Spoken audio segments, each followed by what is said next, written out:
2023년 지방자치 및 균형발전의 날 기념 행사에 사회를 맡게 된 구리시 의장 권봉수입니다. 인사드리겠습니다.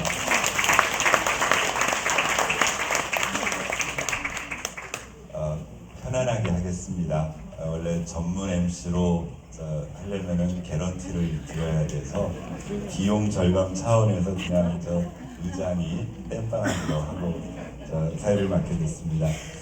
말씀드린 것처럼 바쁜 일정에도 불구하고 오늘 구리시 그리고 전국에서 최초로 진행되는 본 행사에 참석해 주신 내외 귀빈 여러분 그리고 함께 해주신 시민 여러분께 진심으로 감사의 말씀을 드립니다. 잘 아시다시피 지방자치 및 균형발전의 날은 지방자치 및 균형발전에 관한 국민들의 관심을 높이고 그 성과를 공유하기 위해서 지정된 기념일입니다. 지난 2012년 10월 22일에 법정 기념일로 지정되었고요. 당시 제정 당시에는 오늘 그 기념일의 날 이름이 지방자치의 날이었습니다. 그런데 지난 7월 10일 날 행정안전부에서 규정을 바꿔서 지방자치 및 균형발전의 날로 명칭이 변경된 바 있습니다. 올 초에 본 행사를 우리 기획하면서는 지방자치의 날이어가지고 초반에 안내문에는 지방자치의 날로 나갔는데 저희가 이 보도자료 보내고 나니까 행정안전부에서 연락이 왔다고 합니다.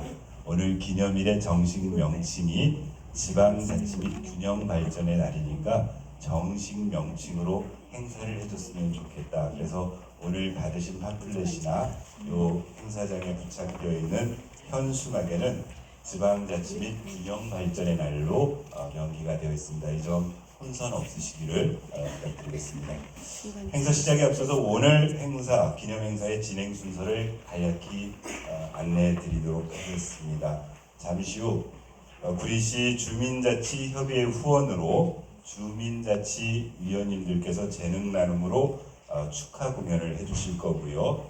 오늘 시간 관계상 한 분 한 분 내외 귀빈을 소개시켜 드리는 것은 시간이 많이 걸릴 듯 싶어서 영상으로 내빈 소개를 하도록 하겠습니다. 이어서 지방자치의 의미를 되새길 수 있는 샌드아트 공연, 그리고 마지막으로 지방자치가 현재 대한민국에서 어떤 의미를 가지고 있는지, 그리고 이 자리에 참석해 주신 지방자치의 주역들이 어떤 역할을 해야 되는지를 그렇게 돌이켜 볼 수 있는 강연회 그렇게 순으로 진행하도록 하겠습니다.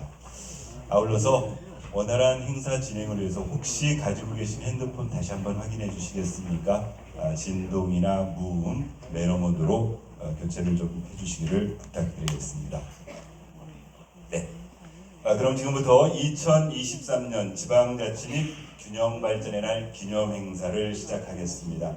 말씀드린 것처럼 우리 오늘 김성중 주민자치협의회장님 이하 8개동의 주민자치회장님과 주민자치위원장님들 그리고 주민자치위원님들께서 함께 해주셨는데 우리 주민자치협의회에서 우리 재능 나눔으로 오늘 같이 한번 축하 공연을 준비를 했습니다. 첫 번째 무대를 꾸며주실 연주자는 김용남님입니다. 김용남님은 지역에서 연주 활동을 활발하게 펼치셔서 시의 각종 행사의 단골 연주자로 나오시는 분이신데요. 2011년부터 각 동주민센터 문화교실 강사로도 활동하고 계시고 올해 2023년도에는 구리시 문화재단의 홍보대사로 활동하고 계십니다. 김용남님께서는 오늘 팸플룻 연주로 외로운 양치기와 드라마 외출의 OST였던 바람, 그리고 소프라노 색스폰 연주로 케니지의 미라클, 이렇게 세 곡을 연주해 주도록 하겠습니다. 우리 첫 번째 축하 공연의 주역 우리 김용남님을 뜨거운 박수로 맞이해 주시기 바랍니다.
들었죠.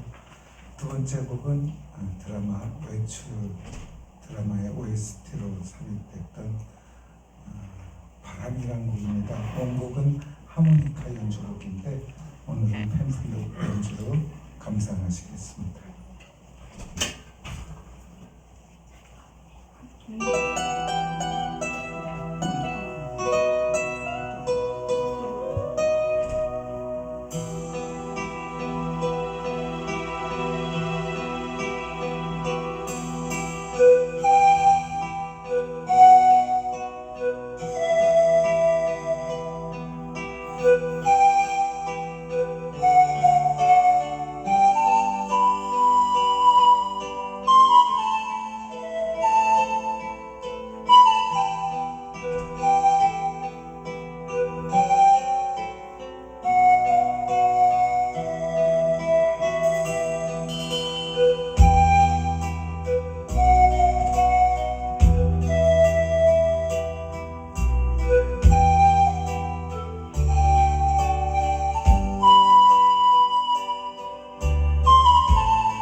네, 감사합니다. 연주해드린 펜플룻 연주곡 전해드렸고요. 제 마지막 곡은 소프라노 색소폰으로 미라클, 기적의 뜻을 가진 곡입니다. 여러분들 가정에 좋은 기적들 생기시길 바라겠습니다. 미라클 전해드리겠습니다.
감미로운 팜플릿과 극한 음색의 색소폰 연주를 해주신 김용남님께 다시 한번 뜨거운 박수 부탁드립니다.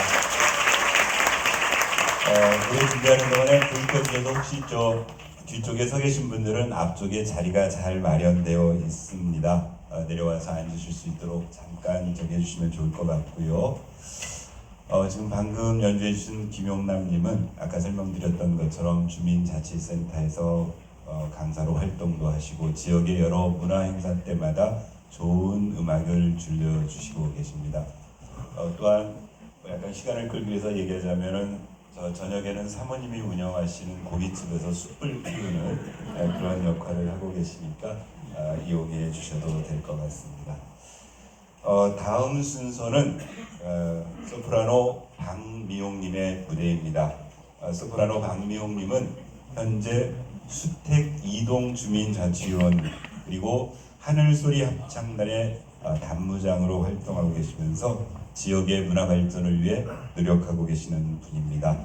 오늘 박미용님께서는 장량식 시의 이한삼님이 곡을 붙이신 가을이 와서와 한상옥 작사 최영섭 작곡의 그리운 금강산 두 곡의 가곡을 들려주시도록 하겠습니다. 오늘 행사를 더욱 풍성하게 만들어주실 소프라노 박미용님을 박수로 맞아주시기 바랍니다.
작품이 아닐까 싶습니다. 아마 그림 금강산이라는 곡은 우리 모든 시민들이 다 아실 것 같아요. 제가 함께 하면서 여러분도 같이 해주시면 더 정겨울 것 같습니다.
깊어가는 가을밤 오늘 10월 26일입니다. 우리의 심금을 울려주신 소프라노 박미용님에게 뜨거운 박수 다시 한번 부탁드리겠습니다.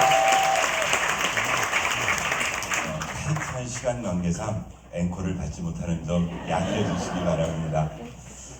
이제 악기 연주 들으셨고요. 이제 서양 음악 들으셨습니다. 이제는 우리 음악 들으실 순서입니다. 오늘 축하 공연의 마지막 무대는 국가무형문화재 제57호 경기민요 국악명창 이수자이신 국악인 이채은님과 공연단이 함께 하시겠습니다. 이채은 공연단의 수장이신 이채은님은 현재 수택 일동 주민자치원으로 활동하고 계시며 지역의 국악 분야 문화 발전에 기여하고 계시는 분입니다. 오늘은 태평가, 양산도, 밀양아리랑 뱃노래를 국악인데 이 말 써도 되나요? 메들리로 연결해서 하신다고 합니다. 오늘 행사를 더욱 신명나게 마무리해 주실 이채은 국악 공연단을 큰 박수로 맞아주시기 바랍니다.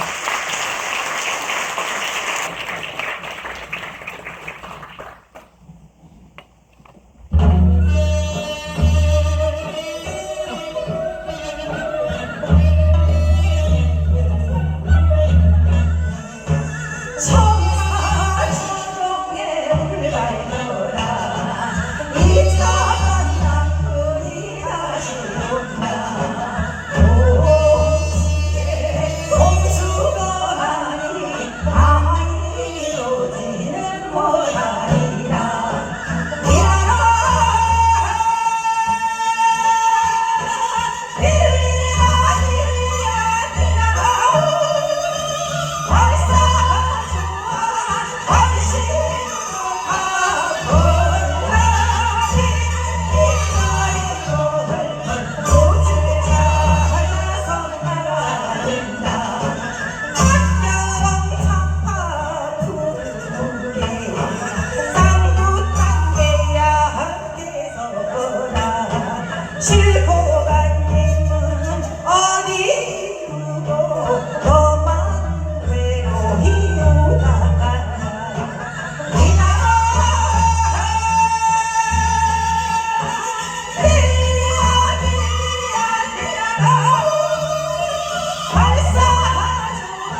이채은 국악단에게 뜨거운 박수 부탁드립니다.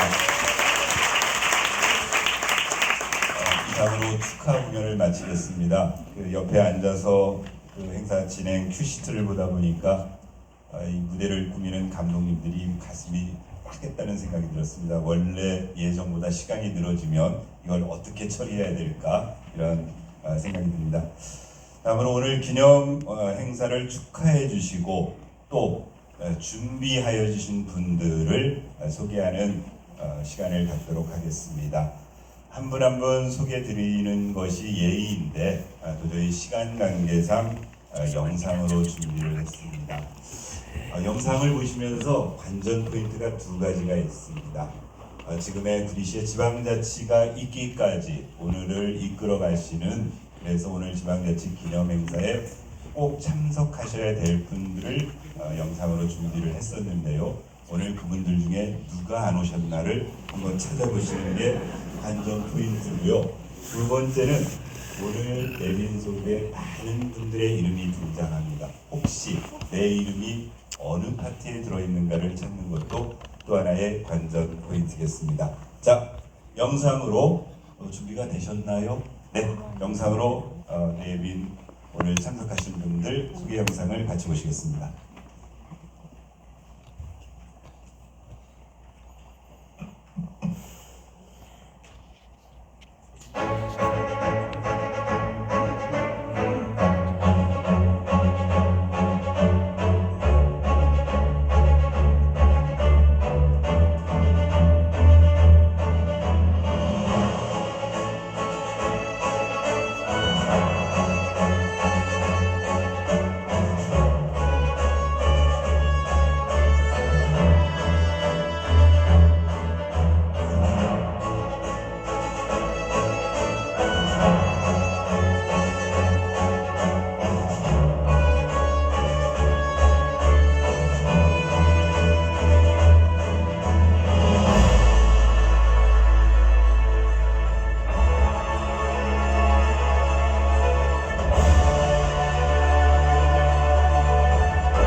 전반부에는 현재 구리시를 이끌어 가시는, 그래서 역할하시는 분들, 그래서 주민자치를 함께 하시는 분들을 영상으로 보셨고요.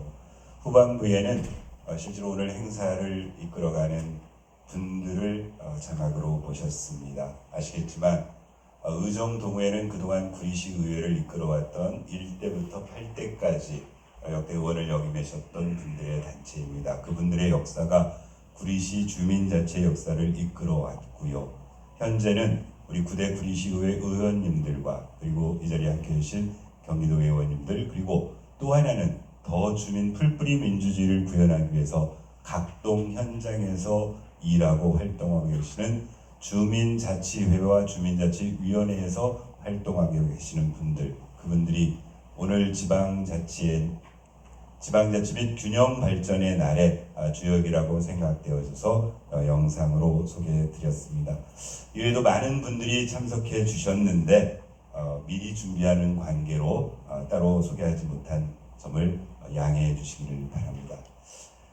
다음은 그 지방자치의 탄생과 그 성장 이야기라는 주제로 샌드아트 공연을 감상하도록 하겠습니다. 1948년 이후 지방자치가 어떻게 우리 역사에서 이어져 왔으며 그 지방자치가 우리에게 의미하는 바가 무엇인지를 말로 표현하기보다는 시각 그리고 청각으로 같이 보시는 것이 훨씬 이해하기 편할 듯 싶습니다. 우리 샌드아트 전문 공연단이신 별아 공연단의 영인 작가님께서 나오셔서 우리 지방자치의 탄생과 그 성장 이야기라는 주제로 샌드아트 공연을 공연해 주시겠습니다. 박수로 맞아주시기 바랍니다.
(1949년 7월) 대한민국 최초 지방자치법이 제정되었습니다.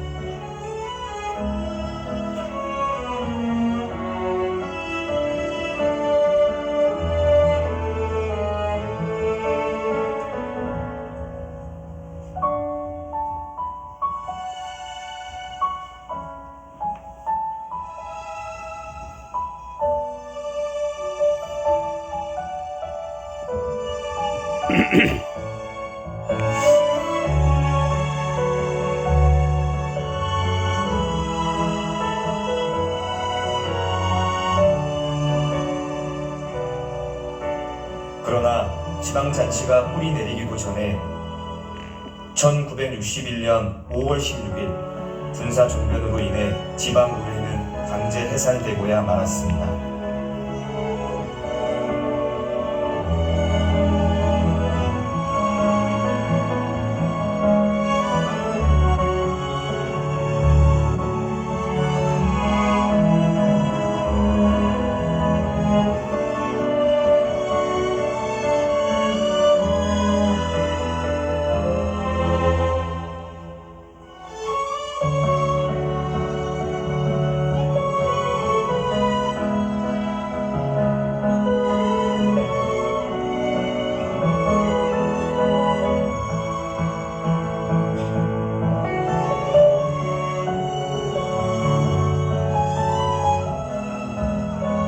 이후 30여 년의 시간이 흘러갔습니다.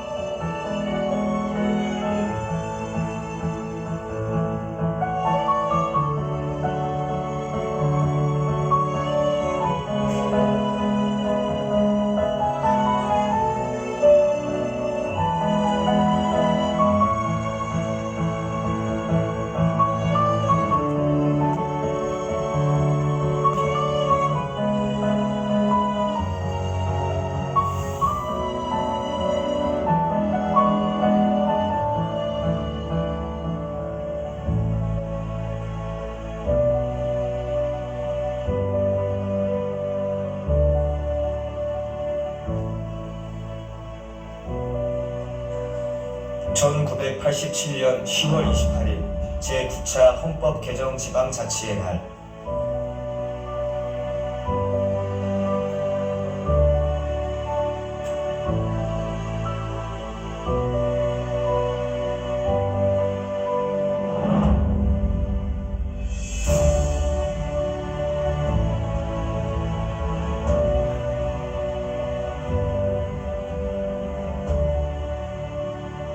지방자치가 다시 부활하였습니다.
기초의원 선거와 함께 새로운 시작과 성장으로 무럭무럭 지방자치의 싹을 틔웠습니다.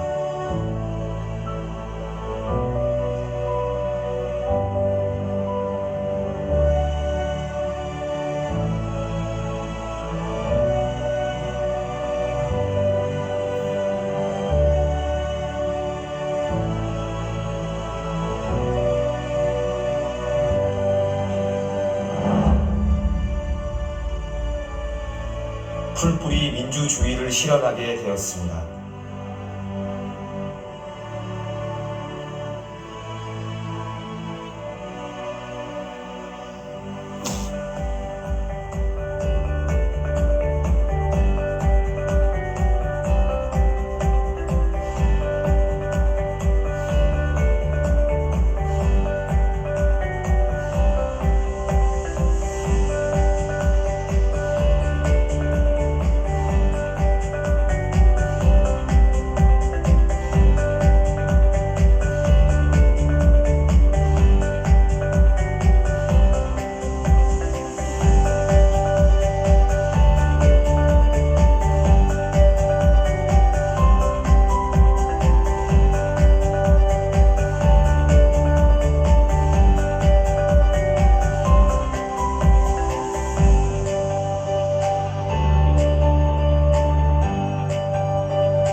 지방공권, 지방행정, 지역자유, 지역주민주체의 역할을 다하며 그 중심에 있는 구리시의회,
임창동, 교문 1, 2동, 수택 1, 2, 3동 총 8개의 주민자치회와 함께 호흡하며 지방자치 성공 시대를 이끌어가고 있는 구리시 의회.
주민자치의 발전이 곧 진정한 지방자치의 발전입니다.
구리시의 행복한 성장을 구리시 의회가 함께 만들어 갑니다.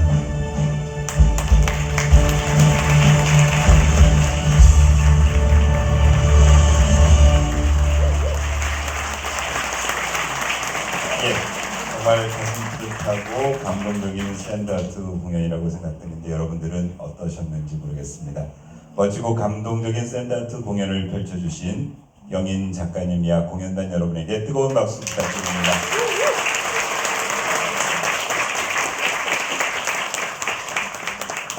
예, 이렇게 우리 주민자치 현장에 계시는 우리 주민자치위원님들의 재능기부 공연 그리고 지방자치의 역사와 의미를 시각적, 청각적으로 살펴보는 샌드아트 공연을 끝냈습니다. 이제 마지막 순서로 이제 지방자치가 의미하는 바가 무엇인지 그리고 앞으로 지방자치가 어떤 방향으로 발전되어져야 우리 구리시가 조금 더 시민들이 살기 편하고 그런 도시가 될 수 있는지를 이론적으로 한번 들어보는 시간을 갖도록 하겠습니다. 이어서 권선필 교수님을 모시고 주민에서 주인으로라는 주제로 주민자치 발전에 관한 강연회를 시작을 하겠습니다. 권선필 교수님은 모건대학교 행정학부 교수로 재직하고 계시며 세종시 마을공동체위원회 위원장을 비롯해 자치와 순환연구소장을 역임하는 등 주민자치에 대해서 각별한 애정과 심도 있는 연구를 지속해 오시는 전문가이십니다. 특별히 여러분께서 익히 알고 계시는 JTBC의 차이나는 클래스에서 주민자치에 대해 열띤 강의를 펼치신 바 있습니다. 구리시의 주민자치 역량이 뛰어나다는 소문을 들으시고 한달음에 달려오셔서 저희에게 조언을 해주신 권선필 교수님을 큰 박수로 맞이해 주시기 바랍니다.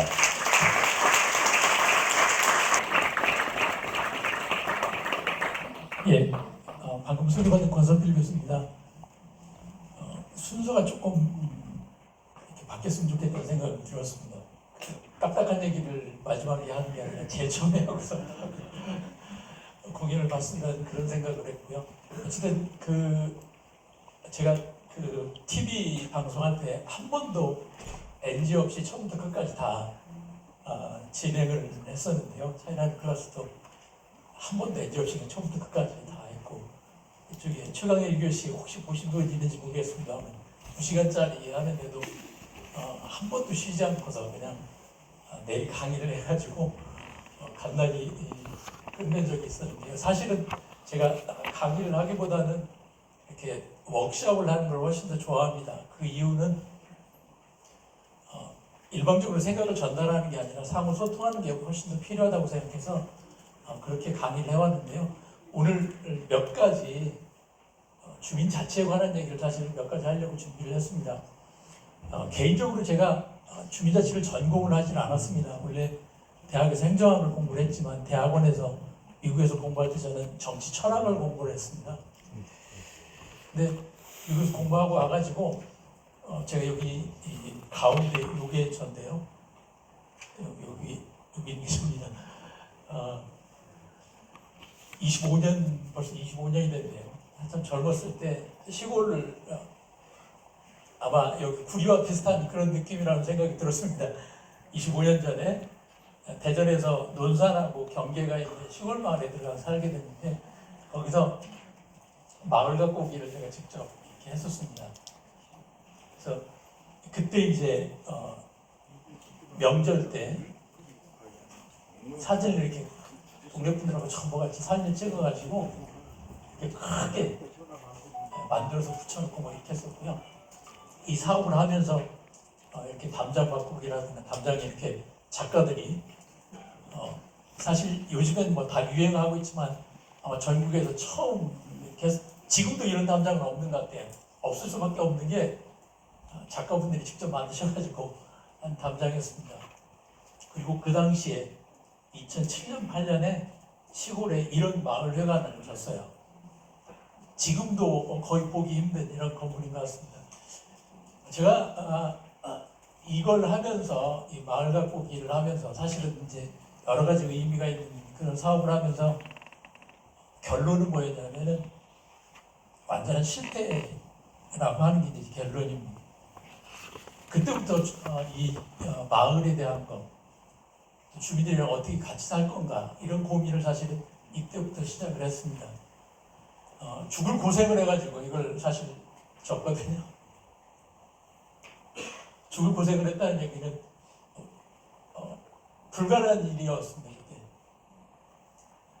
사업은 계획은 다 이렇게 세워서 했지만 진행되는 과정 선정 정부의 지원을 받아서 선정했는데 첫 번째 정부의 지원을 받으니까 특정한 방식을 하도록 딱 정해져 있는 거예요. 그걸 맞추는 게 시간이랑 이런 거 맞추는 게 너무 어려웠습니다. 주민들이 원하는 거랑 그걸 맞춰나갈 시간이 없었어요. 첫 번째 그거. 두 번째는 행정을 통해서 이렇게 하다 보니까 구청하고 동사무소하고 그리고 마을의 이장님 여기 사진에 한 분 계신데 이장님을 통해서 일이 이렇게 진행이 되는데 주민들이 생각했던 거랑 처음에 계획했던 거랑 전혀 다르게 진행되는 거예요. 그걸 주민들이 나중에 알게 돼가지고 이제 갈등이 생기기 시작했습니다. 그래서 그 갈등이 평생 지금까지 계속되고 있으니까요. 그러면서 그렇죠. 왜 일이 이렇게 진행되는가라고 하는 거에 대해서 왜 이런 식으로 될 수밖에 없는가라고 하는 것을 지금까지도 계속 고민을 하고 있습니다. 이것뿐만 아니라 이 과정에서 이런 과정에 이제 두세 가지를 제가 더 겪었는데요. 이 부분이 이제 주민자치 또는 마을에서 우리가 지역에서 함께 사는 거에 대해서 다 겪으시는 게 아닌가 그런 생각을 합니다. 그 다음에 겪었던 거는 직장에서 겪는 거였었고요. 제가 모건대학교 대전에 있는 모건대학교 이제 교수로 있는데 저희 모건대학교는 선교사가 되는 이제 감리교 학교입니다. 그래서 이사님들은 전부 목사님이었고, 예, 지금은 아니지만 총장님도 목사님이었고 교수들도 다 반드시 세례교인 이상이 돼야지 교수가 됐거든요. 그러니까 이게 다 믿는 사람들끼리 하면 잘 될 줄 알았는데 전혀 안 그렇더라고요. 죄송합니다. 교회 얘기를 해서. 근데 절도 마찬가지더라고요. 얘기 들어보면 성당도 마찬가지. 그래서 제가 새로운 교회를 시작하는 데 가서 이제 교회를 시작을 했습니다. 거기 이제 처음 교회 옮겨갔고, 근데 이제 제가 대학에서 행정학을 가르친다고 하니까 목사님이 처음 시작했고 교회 조직이나 이런 걸 좀 해봐라 라고 그래갖고 제가 이제 교회에 헌장도 만들고 조직도 짜고 뭐 이런 걸 했었습니다. 근데 그렇게 새로 시작하면 잘 될 줄 알았어요. 저도 3번의 위기를 겪었습니다. 25년 정도 지났는데 교회에서도 그런 위기를 겪고 학교에서는 사실 더 끔찍한 일을 많이 겪었어요. 그중에 제일 인상적인 한 가지는 제일 슬프고 힘들었던 것 중에 한 가지는 뭐냐면 같은 학교의 구성원들 사이에 저 사람 없으면 우리 학교 잘 될 거야 이렇게 얘기하는 거예요. 거기서 조금 더 나가고 쟤는 잘려야 돼. 그리고 실제 그렇게 했어요. 실제 징계를 해가지고 그래서 쫓아냈습니다. 근데 법적 절차를 거쳐가지고 총장이 바뀌고 나서 되돌아왔어요. 그래서 문제가 뭐냐면 쫓겨나가 있는 동안에 급여를 다 줘야 된다는 거예요. 이자까지 해가지고 학교가 몇 배 손해를 본 거지. 제가 왜 이런 말씀을 드리냐면 우리 한국 사회가 같이 사는 걸 하지 못한다라는 생각을 합니다. 같이 사는 걸 할 줄 몰라요. 사실 이걸 더 뼈저리게 겪은 거는 가족 중에 죄송합니다. 혹시 이 중에도 계신지 모르겠는데 가족 중에 이혼하는 형제들, 사촌들이 나오기 시작하면서 가까이서 그걸 보면서 제일 힘들었어요. 처음에. 물론 제 동생도 이혼을 했습니다. 이혼해갖고 지금 더 잘 됐긴 했는데요. 저처럼 교수가 됐으니까요. 그 과정이 너무 힘들었어요. 제가 이야기하는 게 핵심은 뭐냐면 같이 사는 걸 하지 못한다는 거예요. 지금도 그걸 계속 경험을 해보고 있습니다. 우리 한국 사회 지금 현재 가장 큰 문제가 몇 가지인데 그 중에 하나가 제가 여기 구리시의 경우도 파악을 해보니까 1인 가구 숫자가 엄청나게 계속 늘어나고 있다는 거죠. 1인 가구 혼자 사시는 분들.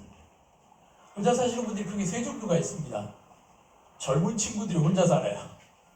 저도 아들, 딸이 있는데 둘 다 30대 초반인데 혼자 살고 있습니다. 말을 못해요. 결혼하려고.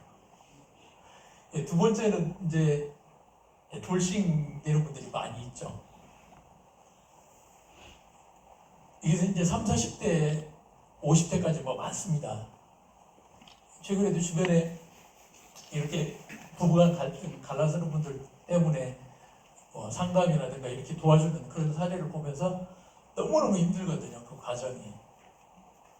그리고 나서 이제 세 번째 경우는 나이 드셔가지고 혼자 되시는 분들이 급속히 늘어나고 있습니다. 그래서 지금 전국적으로 가구 수의 3분의 1을 넘어서고 있어요. 혼자 사는 분들이 이렇게 많아지고 있습니다. 왜 이렇게 혼자 사는 사람들이 많아질까? 역시 같이 사는 걸 하지 못하기 때문이라는 생각을 하거든요. 그래서 이 함께 산다라고 하는 것이 우리 사회, 우리 한국 사회의 현재 지금 살고 있는 모든 분들한테 가장 큰 과제이고 어떻게 서로 같이 살 건가라고 하는 문제를 해결하는 것이 우리 삶의 안정성을, 안정된 삶을 사는데 가장 중요한 기초가 될 거라는 생각을 합니다. 바로 이 부분에 있어서 제도적으로 국가 제도적으로 가장 가까운 게 주민자치가 되겠습니다.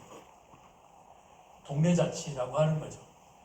그래서 저는 주민자치에 대해서 제가 이때 100년도 안 되는 동네거든요. 여기 사신 분들이 전부예요. 근데 이분들이랑 같이 뭔가 해보려고 했는데 실패를 했는데 실패한 첫 번째 이유가 뭐냐면 제가 너무 나서서 그랬던 생각을 합니다. 지금 절대 안 나서려고 그렇게 노력을 하고 있는 그냥 그때 양보를 할 것 차라리 그냥 하고 싶은 대로 하시게 내버려 둘 걸 그러면은 10년 20년 지나서는 같이 지낼 수 있을 텐데 그때 치열하게 싸웠거든요. 그러니까 그때 마을이 두 쪽 났어요.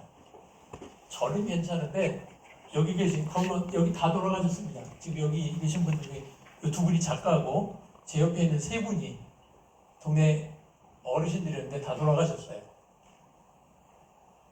근데 화해를 못 하시더라고요. 평생 돌아가실 때까지.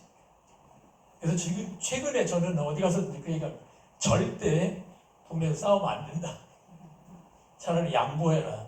물러서면은 다음에 기회가 올 수 있는데 한번 척 치면은 그걸 풀기 거의 불가능하더라. 그 이야기를 합니다. 사실 제가 드리고 싶은 얘기는 핵심은 이 얘기입니다. 그런데 이게 주민자치라고 하는 틀에서 그렇게 쉽지가 않아요. 왜 그러냐면 여러 가지가 이유가 있습니다. 그 중에 이제 제가 이 과정에 아까처럼 그 갈등을 겪는 과정에서 확실하게 배운 것 중에 한 가지는 뭐냐면 우리가 말에 속는다라고 하는 부분입니다. 말. 우리 한국 사회에서 아이들을 혼낼 때 뭐라고 얘기하시는지 다 아시죠? 어른이 아이들을 혼낼 때 다 이렇게 혼내시더라고요. 너 왜 이렇게 말귀를 못 알아들어? 내 말을 왜 이렇게 안 들어? 이렇게 혼내시더라고요. 이 얘기는 뭐냐면 내가 말하면 다 알아들을 거라고 생각하는 거예요. 근데 지금 이제 더 이상 그런 시대가 아닙니다. 말을 알아듣기가 어려운 시대가 됐어요. 왜 그러냐면 이유는 이겁니다. 여기 지금 대략 보시면 연배가 이제 되셔가지고 옛날 KBS, MBC밖에 없던 그런 시대에 사셨던 분들이 젊었을 때, 어렸을 때 그런 분들이 많이 계실 것 같아요. 그러니까 옛날에 70년대, 80년대까지는 우리 전 국민이 똑같은 TV를 봤습니다. 라디오도 똑같은 거 듣고요. 극장에 가면 영화를 보는데 우리나라 극장에서 볼 수 있는 영화가 외국 영화가 70여 개밖에 안 됐어요. 그러니까 전 국민이 똑같이 같은 거 보고 같은 얘기 듣고 그렇게 사는 거거든요. 그러니까 말을 통한다는 게 쉬웠어요. 근데 80년대 후반 아까 얘기한 것처럼 민주화가 되고 나서부터 80년대에서 90년대까지는 채널이 한 20개 좀 넘었었어요. UHF 이런 채널이 있어가지고 숫자가 많아지는 게 있었죠. 지금은 케이블 채널이 몇 개쯤 되는지 아세요? 한 200개 정도 됩니다. 근데 케이블만 보는 게 아니에요. 유튜브 같은 걸 보시니까 학생들하고 얘기가 안 돼요. 학생들은 TV 안 봅니다. 집에 가면 TV는 아빠 엄마가 보고 있으니까 자기가 그냥 방에 들어갔고 스마트폰으로 유튜브 보거든요. 인터넷. 그러니까 부모랑 같은 걸 보질 않아요. 다른 걸 보고 다른 이야기를 듣고 살고 있습니다. 그러니까 말이 안 통하는 게 당연하죠. 친구들 사이에도 말이 안 통해요. 그래서 말을 알아들을 거라고 생각하면 안 된다는 겁니다. 말을 알아들을 거라고 생각하면 안 되고요. 말이 아니라 행동과 연결되는 거가 행동으로 나타날 때는 그걸 보고서 금방 저렇게 행동하는구나 저런 거구나라고 하는 거를 아는데 말은 오해가 생길 가능성이 훨씬 높습니다. 그래서 우리가 필요한 것 중에 하나가 그래서 이제 저는 가능하면 말을 안 하고 실제 몸으로 직접 해보는 걸 이렇게 하려고 하는 그런 교육과 그런 워크숍을 해보면 금방 이해합니다. 이런 걸 그래서 해보시면 이게 사실 제가 옥천에서 진행했던 나주네요. 이거 나주였는데 이게 옥천이고요. 이게 뭐였냐면은 의원님도 계신 것 같은데 시장, 시의회, 그리고 동장님, 주민자치위원, 주민 이런 사람들이 서로 어떤 관계에 있는가라고 하는 것을 몸으로 표현해 보이라니까 이렇게 표현한 거거든요. 저걸 직접 와서 앞에 나와서 이렇게 표현해 보라고 그러니까 다 똑같이 저런 걸 만들어서 서로 이해를 하게 됐어요. 그래서 가능하면은 몸으로 해보는 것들을 통해 가지고 정확하게 서로 경험을 공유하는 게 필요하다는 생각을 합니다. 근데 이걸 하려면 이렇게 같은 자리에 있어야 되잖아요. 한 군데서. 그렇기 때문에 좁은 범위가 필요하고 저렇게 할 수 있는 데가 바로 마을이거나 동단위보다 더 작은 이런 데서가 가능합니다. 규모가 커지면 커질수록 사실은 오해가 생기면 풀 방법이 없어요. 지금 우리 한국 정치가 특히 중앙정치가 풀리지 않는 이유가 그겁니다. 무슨 얘기를 납니다. 저 당에서 하는 얘기는 그런 사람이니까 그렇게 얘기하는 거야 이렇게 얘기하지 믿으려고 하지 않아요. 이걸 해결할 방법이 사실 없는 것 같습니다. 그래서 자꾸 더 작은 단위가 중요하다는 생각을 하고 있고 작은 단위에서 그런 걸 연습하고 풀어가는 것이 필요하다는 생각을 합니다. 예, 제가 이제 서론이 좀 길었는데요. 주민자치에 대해서 꼭 한 가지 이런 거 갖고 같이 이야기를 해보는 건데요. 여기 계신 분들하고 잠깐 이야기를 한번 해보겠습니다. 주민자치회든 주민자치위원회든 쭉 하고 계신데 여러분이 하시는 주민자치회를 비유한다면 여기는 6가지 중에서 어떤 거라고 생각하시는지 이런 질문인데요. 뭐 다 정답은 없는 겁니다. 그냥 각자 생각하시는 대로. 내가 하는 주민자치는 이런 식인 것 같다. 그런 질문입니다. 예, 혹시 1번이라고 생각하시는 분 있으세요? 내가 하는 주민자치 1번이다. 예, 마음을 안정하셨나요? 아니면 2번이라고 생각하시는 분? 예, 몇 분 계시네요. 같은 동네이시죠, 거기? 아니세요? 예, 몇 분 계시네요? 2번. 3번이다. 예, 3번 되시네요. 4번이다. 예, 5번이다. 6번이다. 예, 6번. 예, 6번 2분 계시네요. 이 자동차 탈 것인데요. 그 주민자치에 대해서 이제 이거 가지고 생각할 수 있는 건 첫 번째 누가 운전을 하는가 이거 이제 생각하시면 됩니다. 누가 이걸 끌고 가나. 이거는 여기 앞에 보시면 한 사람 한 사람 끌고 가거든요. 여기로 갈수록 여러 사람이 끌고 가야 됩니다. 기차 같은 건 혼자 끌고 가는 게 아니에요. 운전은 혼자 하지만 연락하는 것 때문에 이거는 아시죠? 특히 이거는 수십 명이 같이 끌고 가게 되거든요. 그래서 주민자치가 얼마나 많은 사람들이 함께 하는가라고 하는 걸 보여주는 예가 거기서 한 가지 설명을 할 수 있습니다. 2번을 선택하신 분들이 사실 임원분들이 이걸 선택을 하세요. 너무 열심히 일을 하셔가지고 일을 하는 거예요. 짐 싣고 다니는 거니까 매일 일하는 거다. 그런데 일하는 게 혼자 아니라 몇 분이 같이 타셔 하시는 거예요. 자, 이 경우에는 1번의 경우에는 사실 제가 이 얘기는 거의 진단이 되는데요. 1번의 경우에는 임원들끼리 몇 사람끼리만 하는 거예요. 주민자치. 예, 여기 많이 이걸 선택을 하셨는데 이제 일로 갈수록 사실 수준이 높아지는 겁니다. 여기는 여러 사람을 태우고 가는 거죠. 함께하는 분들이 많다는 뜻입니다. 함께하는 사람이 많은데 여전히 이거는 운전사 마음이에요. 운전은 하는 사람이 어떻게 하냐에 따라 이게 왔다 갔다 하는 거거든요. 그래서 우리 많은 주민자치가 사실은 이런 상태인 경우 많습니다. 여기로 가면은 이제 주민자치가 좀 나가면 아시는 것처럼 분과라고 하는 게 있어가지고 다양한 모임들을 갖고 있으면 주민자치 안에 칸이 완전히 막혀 있잖아요. 거기만. 그래서 그게 이런 형태가 돼요. 이 정도가 되면 이제 시스템적으로 체계적으로 움직이는 겁니다. 여기는 이 조종사가 다 하는 게 아니고 외부랑 연결해서 거기서 다 정해진 대로 가거든요. 훨씬 더 많은 사람들이 가고 재밌게 가고 함께 간다라는 생각들이 있는 겁니다. 숫자가 훨씬 더 많아요, 실은. 근데 이거는 진짜 이제 재밌게 하시는 분들이에요. 아시는 것처럼 이 크루즈는 절반이 직원이고요. 호텔보다 더 봉사하는 사람이 많습니다. 절반이 승객이에요.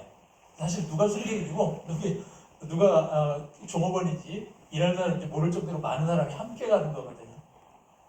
그리고 이건 반은 노는 거죠. 그래서 제가 이 말씀을 드리고 나서 그 다음에 이제 두 번째 질문은 그럼 앞으로 우리 주민자치가 어떻게 가야 된다고 생각하느냐 한번 같이 이야기 우선 해보시라고 말씀을 드려요.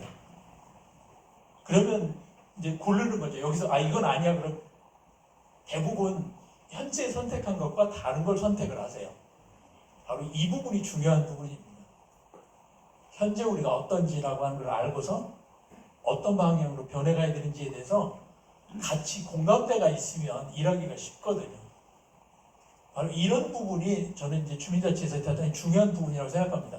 사실 주민자치뿐만 아니라 의회도 마찬가지고요. 지역사회에 대해서 공감대를 만드는 게 대단히 중요한 부분입니다. 그 공감대가 생기면 변화의 속도가 빨라지고 쉬워집니다. 갈등이 줄어들어요. 운전사가 할 일이 뭔가라고 하는 것이 다 다르거든요. 그걸 도와주는 사람은 어떻게 할 건가라고 하는 이런 부분을 생각할 수 있습니다. 그래서 이 말이 똑같이 주민자치에도 통하더라고요. 모든 행복한 가정은 서로 닮았고 불행한 가정은 제가 나름으로 불행하다. 이게 톨스토이 소설 안네 카라리나의 첫 번째 문장인데요. 이 톨스토이가 항상 어떤 소설을 쓸 때 이 첫 번째 문장을 정말 고민했대요. 다른 소설가도 마찬가지입니다. 첫 번째 문장을 어떻게 쓰느냐가 제일 어려운 거고 이제 거기서부터 이제 풀려 나간다고 그러는데 유명한 문장이죠. 여기 이 말, 모든 행복한 가정 서로 닮았다. 공통점이 있다는 뜻입니다. 근데 불행한 사람들은 각각의 이유가 있어요. 그래서 이 말을 제가 대학 다닐 때부터 되게 인상적이어서 이거 가지고 이게 무슨 뜻일까라고 하는 걸 계속 고민해 왔는데 최근에 이제 그 답을 주민자치에 관련해서 생각을 해봤습니다. 답을 발견했는데요. 이 얘기는 넘어가도록 하겠습니다. 이 얘기 한 가지만. 구리시가 이렇게 넓은데 시장님은 한 분 있고요. 여기 의원 8분이가 계시잖아요. 이 8분이 우리 주민을 대표한다고 해도 의원님들이 8분 계셔도 2만 명에 한 분 정도밖에 안 되죠. 대표를 하신단 말이에요. 그러니까 실제 2만 명을 한 분이 대표한다는 것이 사실은 불가능하죠. 1년 동안 내내 돌아다니셔야 의원님들 몇 분이나 만나겠어요, 주민들을. 사실 우리나라 정치의 한계가 여기에 있습니다. 시장님 한 분이 몇 분이나 만날까요? 그러니까 잘못하면 매일 만나는 사람만 만나가지고 그 이야기만 듣고 그런 식으로 실을 운영할 위험도 있는 겁니다. 그래서 그 아래로 촘촘하게 이미 이렇게 있으니까요. 통이 8개고 통이 34개나 되면 통장님들 얘기만 들어도 전체 시기가 어떻게 움직이는지를 알 수 있겠죠. 근데 반까지 하면 1892반이에요. 1892명의 얘기를 들으면 그럼 전체에 대해서 어떤 상황인지를 알 수 있을 거라는 거죠.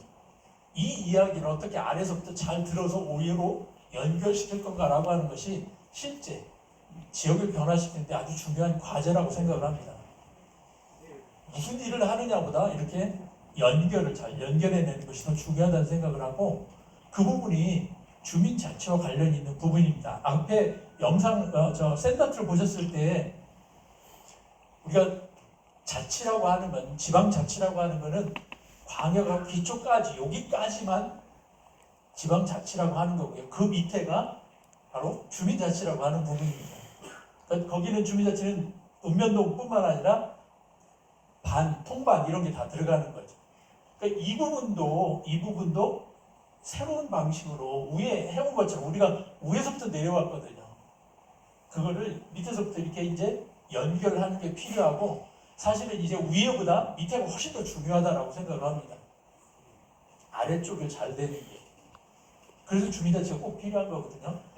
예, 어쨌든 주민자치는 지금은 동단위에서 주민자치가 여러 가지를 다 묶어서 연결을 하는 이런 역할을 해야 된다라고 하는 게 이제 주민자치에 나갈 방향입니다. 사실은. 아직도 주민자치회가 여러 가지 법정 단체들이나 이런 것 중에 한 가지라고 생각하는 분들이 많이 계세요. 근데 실제 주민자치는 그게 아닙니다. 자치거든요. 주민자치회나 주민자치위원회는 주민 전체와 연결된 부분을 얘기하는 거지. 무슨 다른 법정단체들 많이 있거든요. 그런 거랑 그런 것 중에 하나라고 하는 거와 성격이 다릅니다. 물론 이제 우리나라 제도는 아직도 중앙정부에서 만드는 것 때문에 이런 방위협의라든가 복지 관련해서 지역을 연결하는 또는 안전과 관련해서 다양한 단체들이 있어가지고 겹치는 부분이 있는 것 같은데 성격이 다른 겁니다. 주민자치. 그래서 이 부분은 정확히 이제 아셔야 될 부분이라고 생각합니다. 예, 주민자치에 관련해서 이제 방금 말씀드린 주민자치라고 하는 것이 무엇인가라고 하는 것에 대해서 동단위 그 아래라고 하는 걸 말씀드렸고요. 그럼 동단위에는 지금은 아무것도 제도가 없어요. 동장은 공무원일 뿐입니다. 동장이 동의 대표가 아니에요. 그냥 공무원의 그 동에 와서 공무원 중에 행정을 하는 사람일 뿐인 겁니다. 실제. 주민을 대표하는 건 아무것도 없어요. 법적으로, 제도적으로. 바로 이 부분이 이제 주민자치가 하는 건데, 그 주민자치는 지금 주민들끼리만 하잖아요. 주민들끼리만. 바로 이 부분 때문에 문제가 생깁니다. 그래서 이게 앞에 말씀드렸던 모든 행복한 가정은 공통점이 있다라고 얘기했는데, 그 공통점이 주민자치도 마찬가지로 공통점이 있거든요. 이제 그 말씀을 드리려고 하는 겁니다. 이 얘기를 하기 위해서 이제 판소리 얘기를, 우리나라 얘기를 좀 하려고 하는데, 이게 혹시 아시는 분이 계신지 모르겠는데요. 유명한 판소리의 유명한 사람인데 송방갑이라고 하는 분인데, 이 우리나라의 판소리를 어떻게 하는가라고 하는 걸 보여주는 서울대에 있는 유명한 병풍 쪽에 하나 있는 그림입니다. 이 판소리를 잘 보면은 판소리 하는데, 여기 이 사람이 이제 그 노래를 하는 사람이죠. 판소리 하시는 분, 고수가 있고요. 자, 이런 자리가 이렇게 생기면 이런 자리가 어떻게 생겼을까? 돈 되는 사람이 있었거든요. 예, 이 명창을 불러온 사람이 있는 거예요. 바로 여기입니다. 이 사람이 돈을 낸 거예요. 명창을 불러다가, 예. 근데 되게 불러올 때 이제 가족을 위해서 또 부모를 위해서 이렇게 한다고 그럽니다. 근데 잘 보시면 가족만 있는 게 아니라 동네 사람들을 다 불러서 같이 하거든요. 이게 이제 다른 점입니다. 절대 지금처럼 아까 이제 우리 공연하면서 이렇게 한 것처럼 동네가 같이 했지 사람을 못 오게 막거나 우리끼리만 공연하는 공연장에서 하는 게 아니라 우리나라는 항상 판소리, 판을 벌리는 거였거든요. 그 판이 어떻게 생기냐면 이렇게 생기는 거예요. 주민자치가 이런 판이 돼야 된다, 이제 그런 말씀 드리려고 하는 겁니다. 주민자치는 판을 여는 거다. 그러면 거기에 이제 이 판소리를 연구한 분이 뭐라고 설명해? 여기 판을 여는 거예요. 그 판이라고 하는 건 뭐냐면 다수의 행위자가 있고 같은 목적을 가지고 필요한 과정을 수행하면서 어우러는 자리, 그게 판이라는 거예요. 이런 판을 만들 줄 알아야 되는 거거든요. 다양한 사람들이 같은 목적을 위해 필요한 과정, 어떤 절차를 통해서 같이 하면서 어우러지는 자리, 같이 어우러지는 자리. 그래서 이거를 판소리에 대해서 이렇게 이제 이론적으로 정리를 했는데, 이거는 이제 고창에 가면은 판소리 박물관이 있습니다. 교과서 나오는데 거기에 크게 이렇게 붙여놨더라고요. 그래서 제가 이걸 찍어왔습니다. 근데 판소리가 잘 되려면, 제대로 되려면 4가지가 필요하다는 거예요. 첫 번째, 여기 노래하시는 분. 노래하시는 분은 음악에 대해서 잘 알아야 되고 표현도 잘해야 돼서 여기 있는 그 득음 같은 것도 똥을 마시고 푸푸한 소리 지르고 해서 득음을 하는 정도까지 돼야 되는 게 이제 이 명창이 돼야 되고요. 반드시 고수가 있죠. 리듬을 잡아주는. 이 두 사람만 있는 게 아니라 이 두 사람이 같이 이야기를 해야 돼요. 어떤 이야기? 같이 공유하는 이야기. 춘향가, 흥보가, 심청가, 수궁가 이런 거. 근데 이 이야기를 제가 박동진 선생이 이 판소리에 대해서 얘기하는 걸 쭉 들어보면서 절대 자기가 하고 싶은 노래를 하지 않는다는 거예요. 그 동네 사람들이 필요한 얘기를, 그 동네에 필요한 얘기, 거기 있는 사람들이 들으면 감동받을 그런 이야기를 한다는 거예요. 미리 준비한다는 거예요. 내가 잘 부르는 거 요즘처럼 요즘 대부분 가수는 자기가 잘하는 거 하잖아요. 그게 아니라는 거예요. 사전에 연구를 한다는 겁니다. 굿도 마찬가지예요. 굿이랑 원리가 똑같더라고요. 굿도 굿판이라고 하거든요. 굿을 준비하시는 분들이 충분히 연구해서 합니다. 거기서 또 한 가지 중요한 부분이 뭐냐면 여기에 귀명창이라고 하는 거예요. 소리를 같이 듣는 사람들. 그러니까 여기서 명창, 고수, 그리고 어떤 이 전체 사람들이 같이 감동받을 만한, 같이 공통의 이야기를 하는 것뿐만 아니라 이 사람들이 거기에 호흡을 해줘야 되는 거거든요. 그렇게 했을 때 판소리에 판이 열린다는 거거든요. 똑같은 원리로 주민자치의 경우는 어떨까라고 하는 겁니다. 우리 주민자치가 이런 판을 열고 있나. 이 부분 꼭 제가 말씀드리고 싶은 부분입니다. 주민자치에 대해 생각할 때 사람들만 모아놓는 게 아니고 광대만 있는 게 아니고 또는 명창만 있는 게 아니고 명창을 도와서 전체 분위기를 끌고 가는 리듬을 끄는 고수만 있는 게 아니고 이게 다 같이 있어야 되거든요. 그때 판이 열리고 판소리, 그때 하는 것이 판소리라고 이렇게 이야기한다는 겁니다. 이런 면에서 보면 우리 주민자치도 조금 생각해 볼 게 있습니다.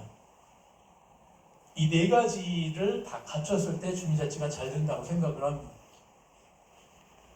사람을 모으고 관계를 좋게 하는 그런 역할, 그런 분들. 예, 아이디어나 가치를 이렇게 계속 이야기하는 아이디어맨. 이 일을 실제 잘 진행하는 관리자. 구체적으로 일을 진행하는 실무자. 그래서 이런 그 네 가지 종류의 사람들이 반드시 같이 있을 때 그 주민자치가 잘 됩니다. 이 중 하나가 빠지면은 주민자치가 안 되는 거예요. 그래서 이 네 가지 요소를 갖출 때 말씀드린 것처럼 주민자치가 잘 되는 주민자치. 그걸 공통적으로 다 갖는 거죠. 이 네 가지를 갖출 때. 실제 주민자치가 잘 되기 위해서 이 네 가지를 한번 동네에서 찾아보시면 좋겠다는 말씀을 드리고 싶어요. 회장님들이 대부분 선택을 하시거든요. 뭐 정해져 있어요. 각자 자기가 MBTI처럼 어떤 스타일이 있어가지고 이 중에 한 가지를 대부분 집중적으로 잘하게 됩니다. 그러면 다른 쪽은 누가 할 건가? 어떤 분이 해주시면 좋겠다. 라고 하는 것을 서로 찾아내가지고 그분들이 함께 할 수 있도록 하는 게 필요하고요. 반드시 그것이 주민자치 위원들만 할 필요는 없다는 생각을 합니다. 지역의 다양한 사람들을 참여시켜가지고 같이 하면 되거든요. 만일 오늘처럼 이렇게 축제 자리를 만든다 그러면 축제 자리에도 똑같이 이런 네 가지가 필요하거든요. 판소리가 똑같습니다. 그래서 제가 꼭 드리고 싶은 얘기가 바로 이 이야기입니다. 왜 우리 이 사회가 이런 그 함께하는 것들이 잘 안 되는가? 다양한 사람이 필요하다라고 하는 걸 잘 모르고 있다는 거예요. 감각을. 그래서 이 중에 한 사람만 꼭 필요하고 그 사람이 잘하는 거라는 생각하고 그 사람이 다 하는 걸 대부분 특히 이런 사람들을 우리 사회에서 역량 있는 리더로 생각하거든요. 근데 지금은 그런 사회가 아닙니다. 다양한 사람들이 필요합니다. 특히 말씀드린 이런 사람들 정말 필요한 것 같아요. 아이디어를 낼 수 있는 사람들 같이. 그래서 이런 네 종류의 사람들이 함께 모여서 동네 일을, 마을 일을 같이 하는 게 필요하겠다. 이 말씀을 꼭 드리고 싶습니다. 그러니까 이걸 만들어가는 것 자체가 사실 이 네 종류의 사람들을 계속 찾아서 함께 하는 것 자체가 주민자치 활동이 저절로 되더라고요. 그렇게 해보면. 찾으면 저절로 일이 만들어져요. 이게 없으면 이 사람이 없어서 일을 못했는데 이 사람 찾으면 저절로 일이 진행이 됩니다. 왜 나머지 사람들이 있으니까. 이 사람이 없었으면 이 사람을 가져오면 아이디어 있는 사람이 가서 얘기하니까 같이 할 일이 생겨요. 코로나 이후에 3년 동안 코로나 이후에 이제 2년 코로나 중반 지나서 제가 저희 마을에서 지금 살고 있는 동네에서 다시 이 마을 활동을 주민자치를 시작하면서 이걸 확인을 하고 있습니다. 이게 맞더라고요. 이렇게 하면은 이게 진행이 됩니다. 말씀드린 이게 안 됐을 때 속도가 안 나고 진행이 안 되고 갈등이 생기거나 그러거든요. 그래서 꼭 찾아보시면 좋겠고 있습니다. 반드시 있어요. 반드시 있을 수밖에 없는 게 말씀드린 것처럼 한두 명이 아니잖아요. 몇천 명이 함께 사는데 없는 거 말이 안 됩니다. 안 찾아봤다는 뜻이에요. 찾아보시면 반드시 있습니다.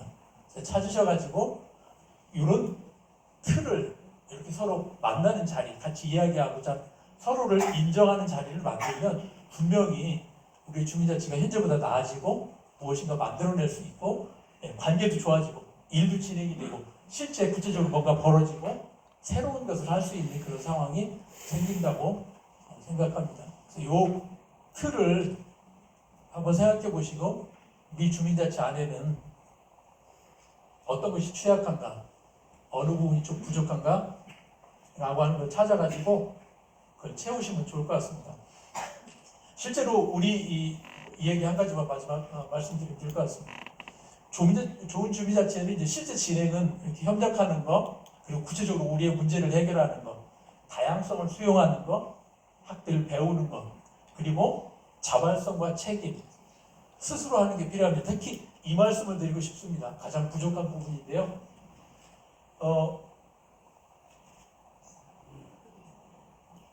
지금 이 뭐 구리에도 지금 동구릉이나 이런 데도 가보면 마찬가지인데 우리 조선시대에 많은 건물에 가보면 이런 거 붙어 있는 거 보실 겁니다. 쭉 붙어 있어요. 이게 우리 조상들이 지금 우리보다 훨씬 잘했던 걸 보여주는데요. 이게 세 부분으로 되어 있습니다. 이 앞부분에 글이 있고 여기 중간에 외나 있고 이 부분이 중요한 부분인데 반드시 이름을 다 적었습니다. 참여한 사람들 반드시 이름을 다 적었어요. 정확하게. 여기도 지금 이걸 쭉 이름을 이렇게 적었고요. 이걸 이제 좌목이라고 얘기하고 그러는데 그러니까 지금처럼 그냥 어설프게 하지 않습니다. 이름을 적는다는 얘기는 뭐냐면 확실하게 했다는 거예요. 아무나 이름 안 올려준다는 뜻입니다. 지금 우리의 활동은 우리가 주민자치를 하든 마을에서 활동을 하든 또는 이 사회적으로 활동을 하든 왜 이런 걸 하지 않을까? 명확하게 누가 뭐 했나? 라고 하는 것을 기록이 남기지 않을까? 이거를 하면은 명확히 책임이 있거든요. 책임. 그리고 누가 주체인가가 정확하게 나타납니다. 실제 이거 제가 계속 여러 군데 연구를 해봤는데 우리 조상들은 확실하게 했더라고요. 반드시 이거 적습니다. 명단을 다 적고 향약을 할 때도 향약에서도 누가 참여를 나 다 이름 적어요. 누가 구성원이니까 누가 일에 참여를 했나 안 했나를 명확하게 합니다. 특히 돈과 관련해서는 정확합니다. 주민자치가 문제가 생기지 않을 방법 중에 하나는 저는 이런 거 하면 정확할 거라고 생각을 합니다. 앞으로 이런 식으로 가야 될 거라고 생각을 하거든요. 정확하게 누가 참여해서 했는가 이름을 정확하게 남기는 식으로요.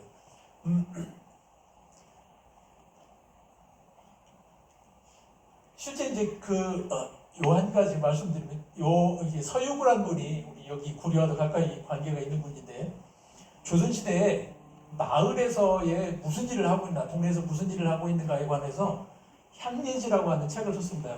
백과사전을 썼는데요. 이분이 이 향례지를 썼는데 향례지 제 첫 번째 동네에서 하는 거에 가장 중요한 첫 번째가 뭐냐면 향음주례라고 하는 거였습니다. 이거 향음주례. 향은 이제 마을이라는 뜻이고요. 음주. 술 마시는 거예요. 술 마시는 예. 향음주례가 동네에서 하는 첫 번째 가장 중요한 거예요. 향약보다 먼저 나와야 얘기가. 왜 우리가 이 술 마시는 걸 향음주례를 중요하게 했을까? 조선시대 이거를 전혀 놓치고 있더라고요. 향음주례는 이렇게 하는 겁니다. 사실 오늘 행사할 때도 아까 이제 이장님이 쭉 여기 참여하신 분들, 귀하신 분들 명단 쪽 아까 소개해 주셨는데 그리고 이제 저도 초대를 해주셨는데 향음주례가 그런 거였더라고요. 술 마시는 자리예요. 술 마시는 자리인데 그냥 술 마시는 게 아닙니다. 음주라는데 반드시 귀빈이라고 하는 그 빈을 초대를 하는 게 향음주례의 특징이었어요. 주변에 괜찮으신 분, 스승이 될 만한 분들을 모셔가지고 그분을 모셔서 동네에서 음주하는 자리를 만드는 겁니다. 그러면 이 절차가 뭐 지금 현재 태인에 가면 아직도 하고 있다는데요. 200 몇 가지 단계가 쭉 디테일하게 나와 있어요. 그러면 이 새로 그 귀빈을 모셔가지고 전날 하루 모셔서 주무시면 아침에 모셔가지고 이런 자리 지금 저희가 이런 데 모셔가지고 상석에 앉고 나머지 쪽 양쪽에 동네 분들이 앉습니다. 서열, 나이 순서 이런 거에 따라서. 그리고서 이제 술을 내는 거예요.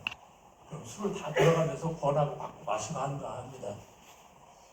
왜 술을 마셨을까라고 하는 것도 재밌죠. 이 순서가 아주 정확하게 정해져 있어가지고 이 순서를 통해서 질서를 잡았다는 거예요. 사회 질서를.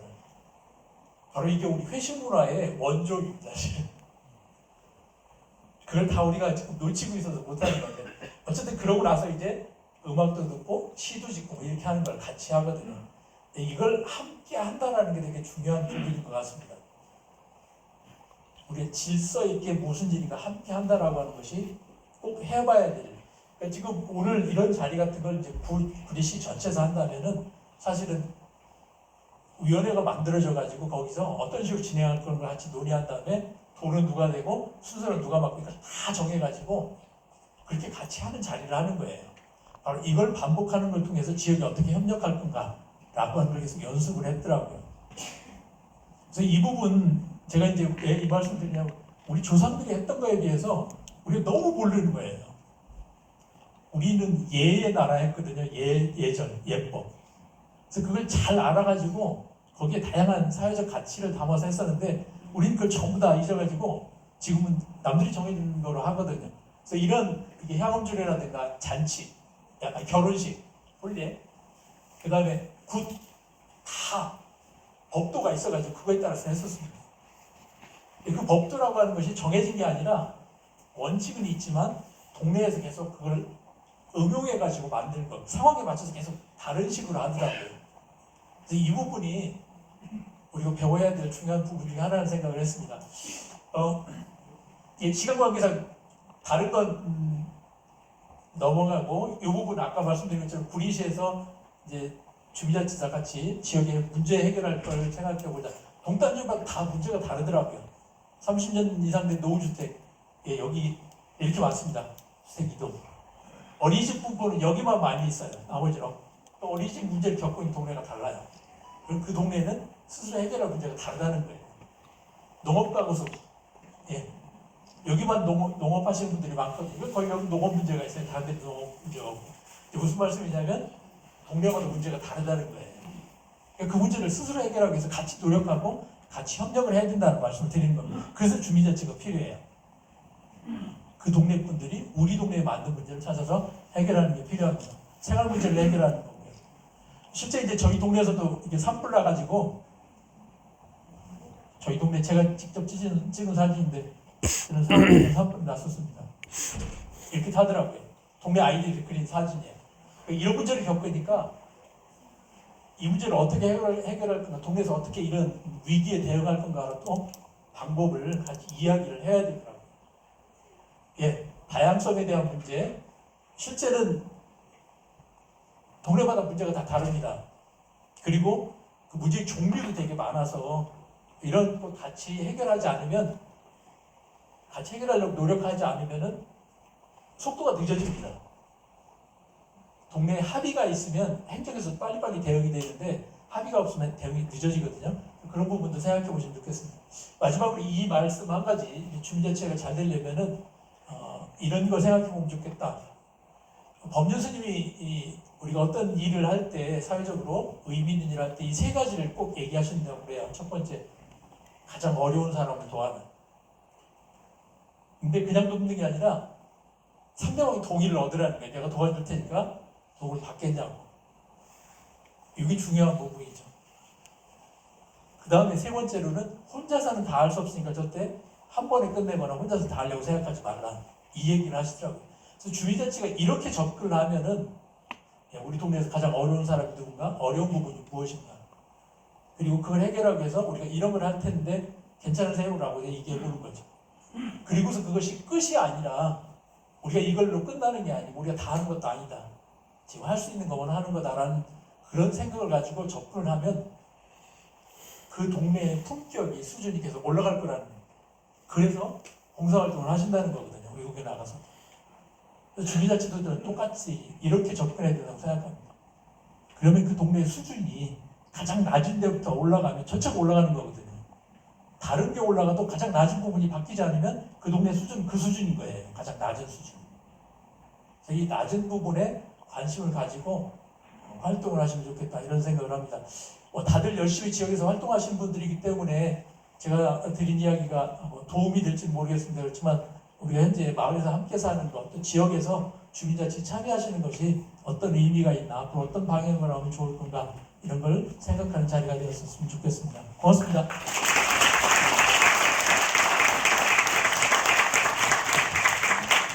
예, 안에 조명을 그냥 객석까지 다 밝게 해주시면 감사하겠습니다. 예, 우리 45분 예정된 시간이었는데요. 45분 동안 강연을 해주신 우리 권선필 교수님께 다시 한번 뜨거운 박수 부탁드립니다. 사실 좀 무리한 도전을 했습니다. 전국에서 이렇게 기초의회 단위에서 지방자치 및 균형발전이라는 기념하는 행사를 한 데도 한 적이 없어서 전혀 맨 땅에서 새롭게 기획을 했었고요. 그래서 처음 시작할 때 객석을 거의 다 채우셨으면 한 200여 분 이상이 오셨었는데 바쁜 일정 지금 1시간 시작한 지가 1시간 45분이 됐습니다. 원래 행사 기획을 할 때는 1시간 30분 안에 모든 행사를 끝내자고 그랬는데 아까 하다 보니까 이렇게 늦어졌습니다. 여하튼 이 시간까지 끝까지 이렇게 앉아 계신 이 자리에 계신 분들이 구리시의 지방자치를 이끌어가는 주역이시고 앞으로도 다른 어떤 시군보다 구리시를 가장 자치 역량을 키워나가는 주역이 될 거라고 생각하고 그런 각오를 다지고 새롭게 서로가 격려하는 그런 자리로 오늘을 만들었으면 좋겠습니다. 이왕에 늦어진 거 아쉽지만 제가 그냥 이렇게 박수로 서로 일단 오늘 이 시간까지 함께 하신 모든 분들을 위해서 서로 박수 한번